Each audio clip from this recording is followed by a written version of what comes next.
यार आराम से करो, बहुत दर्द हो रहा है। रुको तो सही। मैं एक बड़े शहर के छोटे से कस्बे में रहती हूँ। ये कहानी आज से 8 साल पुरानी है।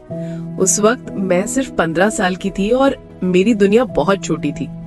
हम 3 लोगों की एक सादी सी फैमिली थी।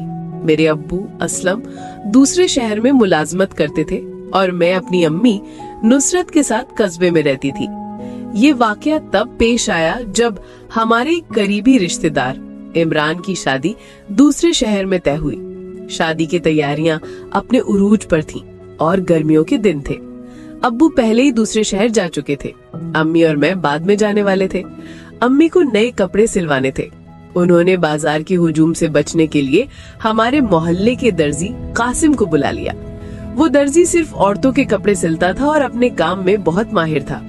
उसकी सबसे खास बात ये थी कि वो हमेशा साफ सुथरे कपड़े पहनता, सर पर टोपी रखता और हल्की सी दाढ़ी रखता था। देखने में शरीफ, बोलने में नर्म और अंदाज ऐसा कि औरतें उस पर आसानी से एतमाद कर लेती थीं।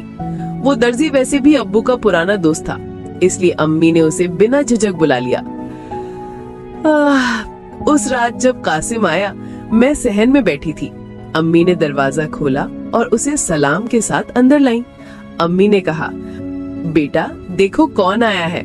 मैंने कासिम को देखा। वो हमेशा की तरह नरमी से मुस्कुराया और बोला, बेटा तुम तो बड़ी हो गई हो। अम्मी ने फौरन उसे पानी दिया और पूछा, दूध पिएंगे? चाय का वक्त तो निकल चुका।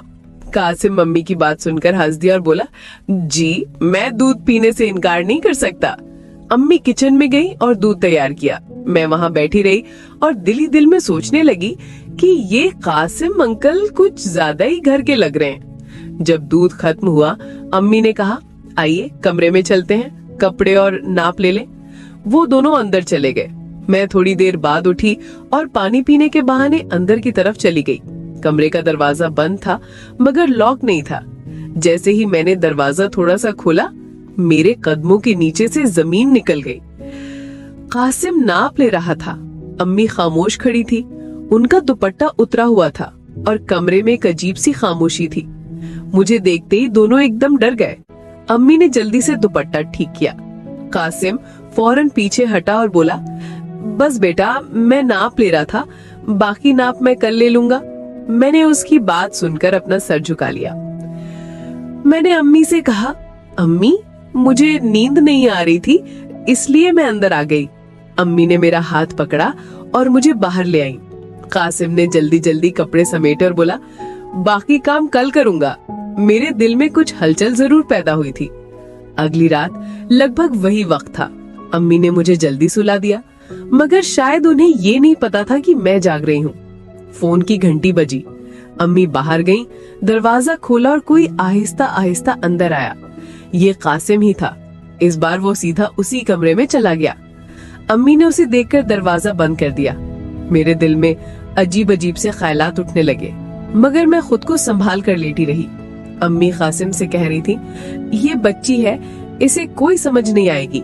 जिज्ञासा में मजबूर होकर मैं उठी और कमरे की खिड़की के पास चली गई। पर्दे के पीछे देखा तो वो मंजर मेरी आंखों के लिए बिल्कुल नया था।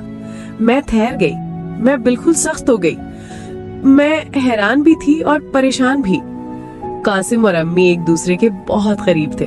उनके चेहरों पर मुस्कुराहट थी, जैसे बरसों की प्यास बुझा रहे हों। अम्मी ने जैसे ही कासिम का कंधा दबाया, मेरा दिल धस गया। ये सब क्या हो रहा था? मैंने खिड़की से जो कुछ देखा वो मेरी समझ से बिल्कुल बाहर था। मेरी अम्मी जो मेरे लिए इज्जत, वकार और मोहब्बत की अलामत थी, आज कासिम के साथ किसी और ही रंग में नजर आ रही थी। पर्दे के पीछे कैसी दुनिया चल रही थी जो शायद सिर्फ बड़े समझ सकते थे। कासिम अम्मी के करीब बैठा था। उसकी आंखों में एक अजीब सी चमक थी। अम्मी हंस रही थी, वो हंसी जो मैंने बरसों बाद सुनी थी। एक अलग सा सुकून था, जैसे बरसों का बोझ उतर गया हो। मैं चुपचाप वापस अपनी चारपाई पर आकर लेट गई। मेरी आंखें बंद थीं, मगर दिमाग लगातार सवाल कर रहा था कि ये सब क्यों, कैसे, कब से और मैं ही क्यों इसकी गवाह बन गई। अगली सुबह नाश्ते पर अम्मी बिल्कुल आम सी थीं। उन्होंने पराठा और अंडा बनाया, मुझे दूध दिया और मेरी नींद के बारे में पूछा। अम्मी ने कहा, रात तुम जल्दी सो गई थी? मैंने सर हिलाया और कहा, हाँ मुझे बहुत नींद आई थी। मगर अंदर से मेरा दिल कह रहा था कि असल में वो रात मेरे लिए खत्म नहीं हुई थी। शाम को जब अम्मी ने मुझसे कहा, बेटा आज रात कासिम कपड़े देने आएगा, मैंने उसे कहा है कि रात को आना ताकि तुम्हारी नींद में खलल ना हो। मैंने सर हिलाया, लेकिन अब मैं तैयार थी, इस बार सिर्फ देखने के लिए नहीं बल्कि समझने के लिए। रात को मैंने अम्मी के हुक्म पर बिस्तर पकड़ लिया, मगर नींद को आंखों से दूर रखा। शायद अम्मी को नहीं पता था कि मैं जाग रही हूँ, मगर मेरी सांसों की रफ्तार बदल रही थी। रात के 10:30 बजे फिर दरवाजे पर दस्तक हुई। अम्मी दबे पांव जाकर दरवाजा खोला। कासिम अंदर आया। उसके हाथ में एक बैग था, शायद कपड़ों का। अम्मी ने आहिस्ता से दरवाजा बंद किया और उसे सीधा दूसरे कमरे में ले गई। मैं आराम से उठी और फिर उसी खिड़की के पास चली गई। पर्दे के पीछे रोशनी हल्की थी, लेकिन आवाजें साफ सुनाई दे रही थी। अम्मी ने पूछा, क्या कपड़े तैयार हो गए? कासिम बोला, हाँ सब तैयार हो गया, आपने जो कहा था सब रखा है। उसकी आवाज में एक खास नरमी थी। फिर अम्मी बोली, और जो मैंने नहीं कहा था? अम्मी की इस बात में एक शोखी थी जो मैंने पहले कभी नहीं सुनी थी। अजीब सी आवाजें धीरे धीरे खामोशी में बदल गईं। ये कोई ड्रामे का सीन नहीं था, ये मेरी जिंदगी थी, मेरी अम्मी की हकीकत थी। करीब आधे घंटे बाद मैं वापस अपनी जगह पर आ चुकी थी। मैं सोने की अदाकारी कर रही थी जब तक अम्मी मेरे कमरे में वापस ना आ जाए। जब अम्मी लौटी, उनके चेहरे पर नमी फैली हुई थी, जैसे वुजू किया हो या कुछ छुपाने की कोशिश कर रही हो। उन्होंने मेरे सर पर हाथ फेरा और आहिस्ता से कहा, बेटा तुम बहुत अच्छी हो, हमेशा मेरे करीब रहना। मैंने आंखें बंद रखी, मगर दिल में अजीब सा दर्द पैदा हो रहा था। अगली सुबह एक नया रुख सामने आया। कासिम अब रोज आने लगा, कभी दोपहर को, कभी शाम को, कभी अम्मी के कहने पर घर में उनकी मदद बढ़ने लगी। मोहल्ले में लोगों ने सवाल उठाना शुरू कर दिया। औरतें अम्मी से पूछती, ये दर्जी आपके घर रोज क्यों आता है, कोई खास काम है? अम्मी हमेशा मुस्कुराकर जवाब देती, मेरे शौहर के पुराने दोस्त हैं, काम भी है और एतमाद भी। मगर मुझे ये एतमाद अब बोझ लगने लगा था। एक दिन दोपहर को मैं स्कूल से जल्दी वापस आ गई। गर्मी बहुत ज्यादा थी और मेरी तबीयत कुछ बोझिली हो रही थी। मैंने दरवाजा खोला तो अंदर से हल्की सी हंसी की आवाज सुनाई दी। मैं आहिस्ता कदमों से सहन से गुजरी और किचन के पास वाले कमरे में झांका। कासिम और अम्मी दोनों मौजूद थे। कासिम ने अम्मी को कुछ पकड़ाया हुआ था, शायद कोई नई चीज थी। अम्मी ने उसके हाथ पर हाथ रखा और बोली, आप तो मेरी पसंद को समझ गए। मैं वहीं खड़ी रही, न अंदर जा सकी न वापस मुड़ सकी। उसी शाम अम्मी ने मुझसे कहा, बेटा तुम जल्दी बड़ी हो गई हो, ये दुनिया बहुत जालिम है। मैंने उनकी बात का कोई जवाब नहीं दिया, लेकिन मेरी आंखों में जो सवाल थे शायद वो भी समझ रही थी। अब कासिम हमारे घर का हिस्सा बन चुका था, बिना किसी नाम के, बिना किसी रिश्ते के। रातें फिर वैसी ही होने लगी। पर्दे के पीछे कहानी चलती रही और मैं गवाह बनती रही, मगर बिल्कुल खामोश। फिर एक दिन कुछ नया हुआ। कासिम ने अम्मी से कहा, अब कपड़ों के साथ साथ कुछ और सिलाई का काम भी हो जाए। अम्मी ने हंसकर कहा, तुम तो हद करते हो। मगर उनके चेहरे पर नाखुशी नहीं थी, बल्कि एक खास किस्म की तसल्ली थी जो उस दिन से लेकर आज तक मेरे जहन में महफूज है। अम्मी और कासिम के दरमियान जो भी ताल्लुक था वो रोजमर्रा की जिंदगी में बहने लगा था। मैं चुप थी, लेकिन बेखबर नहीं थी। अब वो दिन चले गए थे जब कासिम सिर्फ नाप लेने आता था। अब उसके हाथों में सिर्फ फीता नहीं होता था, बल्कि उसकी नजरें कुछ और तलाश कर रही थी। अम्मी के चेहरे पर भी वही सुकून था जो मैंने पहले सिर्फ पुरानी फिल्मों में देखा था। एक रात कासिम फिर आया। अब वो रोज आने लगा था, लेकिन रात को उसका आना किसी तयशुदा मुलाकात जैसा होता था। अम्मी ने मुझसे कहा, बेटा जल्दी सो जाओ, कल तुम्हें स्कूल भी जाना है। मैं बिस्तर पर लेट चुकी थी, लेकिन आंख बंद नहीं कर सकी। रात के 10 बजे दरवाजा खुला और वही हल्की सी दस्तक, जैसे बरसों की पहचान हो। आवाजें खत्म हुई और घर में खामोशी शुरू हो गई। इस बार ना मैं चारपाई से उठी न खिड़की तक गई। मैं बस अपनी जगह लेटी रही। दिल में वही सवाल था कि ये जो हो रहा है क्या ये अब मामूल बन चुका है।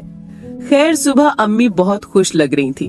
नाश्ता देने के बाद मुझसे कही, बेटा कासिम कह रहा था कि अब सिलाई के साथ साथ अगर कोई और काम हो तो बता देना, वो हर काम सलीके से करता है। मैंने पहली बार अम्मी की बात में छुपी गहराई को महसूस किया। अगले दिन छुट्टी थी। अम्मी ने सफाई का बहाना बनाकर मुझे सहन के एक कोने में बिठा दिया, खुद अंदर कमरों की सफाई करने लगी। कासिम दिन के वक्त आ चुका था। उसके हाथ में सफेद कपड़ों वाला कवर था और चेहरे पर वही नरमी, वही पुराना बोलबाला। उसने कहा, आज दोपहर को वक्त निकाला, आपने कहा था दिन में बेहतर रहेगा। अम्मी ने मुस्कुराकर कहा, आज घर पर कोई नहीं बेटा, पड़ोस वालों के घर गई है। मैं सहन के कोने में बैठी थी। साया था, हवा थी और एक अनजाना सा खौफ। अंदर से हल्की सी म्यूजिक की आवाज आ रही थी। रेडियो बंद हुआ और फिर कमरे में खामोशी होने लगी। उसके बाद सरगोशियां गूंजने लगी, अम्मी की हंसी, कासिम की आहिस्ता बातें और कभी कभी चारपाई की हल्की सी आवाज। मैं ये सब सुन रही थी। मेरे दिल की धड़कन बहुत तेज थी। कुछ देर बाद कासिम बाहर आया। जाते हुए मुझसे कहा, बेटा तुम्हारी पढ़ाई कैसी जा रही है? मैंने सर झुकाकर कहा, जी अल्लाह का शुक्र है। वो चला गया। मैं अम्मी के पास चली आई। अम्मी अपने दुपट्टे के पल्लू से पसीना साफ कर रही थी। चेहरे पर अजीब सी थकान थी, मगर होठों पर मुस्कुराहट। अम्मी बोली, बेटा बाहर ज्यादा न बैठा करो, बाहर बहुत गर्मी है। मैंने आंखों में आंखें डालकर पूछा, अम्मी आप कासिम को रोज क्यों बुलाती हैं? मेरी बात सुनकर वो एकदम कांप कर रह गई, लेकिन फिर संभल कर बोली, बेटा जिंदगी में कुछ फैसले ऐसे होते हैं जो तुम अभी नहीं समझ सकती। अब कासिम के आने के दिन और वक्त मुकर्रर हो चुके थे। अम्मी ने अपनी दुनिया में शामिल कर लिया था, जैसे वो किसी रस्म के बगैर उनकी शरीके हयात बन गया हो। एक रात ऐसा हुआ जो मैं कभी सोच भी नहीं सकती थी। रात का वक्त था, कमरे में हल्की लाइट थी। कासिम और अम्मी अंदर मौजूद थे और मैं खिड़की के पर्दे के पीछे। इस बार अम्मी ने कासिम के कान में कुछ कहा। वो हंसने लगा और बोला, इतनी खुशबू डाली है कि कपड़ों पर महक। तो दोस्तों, ये कहानी आपको कैसी लगी? इस कहानी के पार्ट 2 के लिए कमेंट में पार्ट 2 लिखें और हमारे चैनल हानिया वॉइस को सब्सक्राइब करें। शुक्रिया।